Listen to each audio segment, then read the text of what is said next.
Assalamualaikum warahmatullahi wabarakatuh. Nama saya Aurelia Salsamia dengan NPM 213402516046. Nama saya Nurmila, NPM 213402516259. Saya Indria Kristi, NPM 213402561171. Nama saya Sabila dengan NPM 213402516103. Perkenalkan, nama saya Selvi Emali Reni dengan nomor pokok mahasiswa 213402516117. Masyarakat pedesaan, terutama Desa Gunung Timbul, Kecamatan Tumijar, Kabupaten Tulung Agung Barat, ditandai dengan pemilikan ikatan pesan batin yang kuat sama warga desa. Perasaan setiap warga atau anggota masyarakat amat kuat, yang hakikatnya bahwa seseorang merasa mereka merupakan bagian yang tidak dapat dipisahkan dari masyarakat, di mana hidup akan disintainya, serta mempunyai perasaan bersedia untuk berkorban setiap waktu demi masyarakatnya atau anggota-anggota masyarakat, karena mereka menganggap bahwa hidup adalah sama-sama sebagai anggota masyarakat yang saling mencintai, saling menghormati, punya hak yang tanggung jawab yang sama terhadap kebahagiaan dan keselamatan bersama di dalam masyarakat. Adapun yang menjadi ciri-ciri masyarakat pedesaan Gunung Timbul antara lain sebagai berikut. A. Di dalam masyarakat pedesaan Gunung Timbul, di antara warganya mempunyai hubungan yang lebih mendalam dan erat bila dibandingkan dengan masyarakat pedesaan lainnya di luar batas-batas wilayahnya.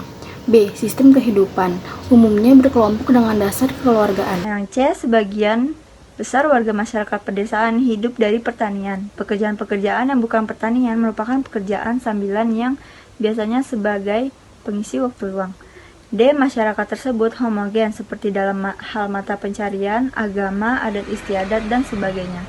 Oleh karena anggota masyarakat mempunyai kepentingan pokok yang hampir sama, maka mereka selalu bekerja sama untuk mencapai kepentingan-kepentingan mereka, seperti pada waktu mendirikan rumah, upacara pesta perkawinan, memperbaiki jalan desa, membuat saluran air, dan sebagainya.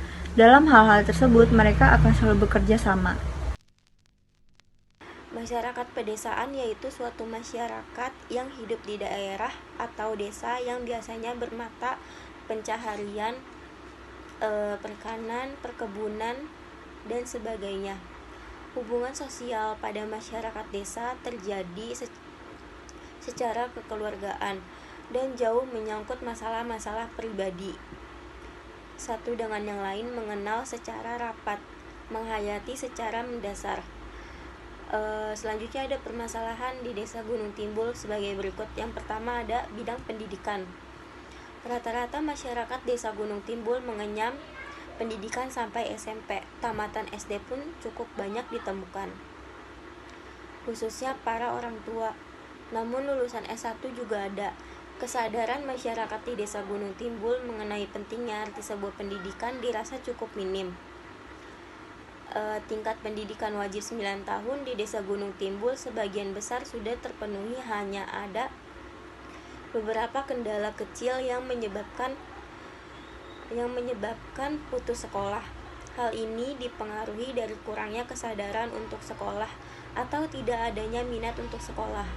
Umumnya masyarakat di Desa Gunung Timbul setelah lulus SMP langsung bekerja. Yang kedua ada bidang sosial budaya. Belum tersedianya sarana-sarana umum untuk anak-anak bermain dan belum terbentuknya wadah atau lembaga yang menangani di bidang kesenian. Yang ketiga, bidang keamanan dan ketertiban. Kesadaran masyarakat akan pentingnya siskamling dan ronda malam masih kurang dan terbatasnya pos ronda di Desa Gunung Timbul. Yang terakhir ada bidang kesehatan. Kurangnya penyuluhan kesehatan juga menyebabkan kurang sadarnya masyarakat terhadap perilaku hidup bersih dan sehat. Masyarakat Desa Gunung Timbul memiliki kebiasaan membuang sampah sembarangan. Jika hal ini terus dibiarkan, maka dapat menimbulkan permasalahan besar seperti wabah penyakit, pencemaran air, dan kualitas hidup masyarakat yang semakin rendah. Penting untuk melibatkan semua pihak terkait, termasuk pemerintah daerah, masyarakat setempat, lembaga swadaya masyarakat, dan sukarelawan dalam merencanakan dan melaksanakan solusi-solusi tersebut, seperti yang pertama di bidang pendidikan, meningkatkan kesadaran pentingnya pendidikan melalui kampanye pendidikan yang melibatkan orang tua dan masyarakat secara keseluruhan. Dapat dilakukan melalui diskusi, seminar, dan kegiatan sosial lainnya. Yang kedua, bidang sosial budaya mendorong pembentukan lembaga atau wadah kesenian di desa yang dapat memfasilitasi kegiatan seni dan budaya lokal. Hal ini dapat mencakup pelatihan seni, pertunjukan, dan pameran seni secara rutin untuk mengembangkan bakat lokal.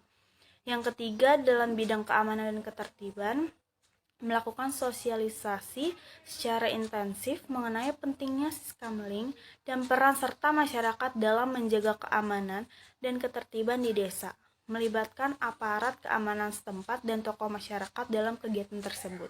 Dan yang terakhir, dalam bidang kesehatan, melakukan program penyuluhan kesehatan rutin di desa, termasuk pentingnya perilaku hidup bersih dan sehat, pengelolaan sampah, dan pentingnya vaksinasi. Hal ini dapat dilakukan melalui kampanye, ceramah, dan pengadaan brosur.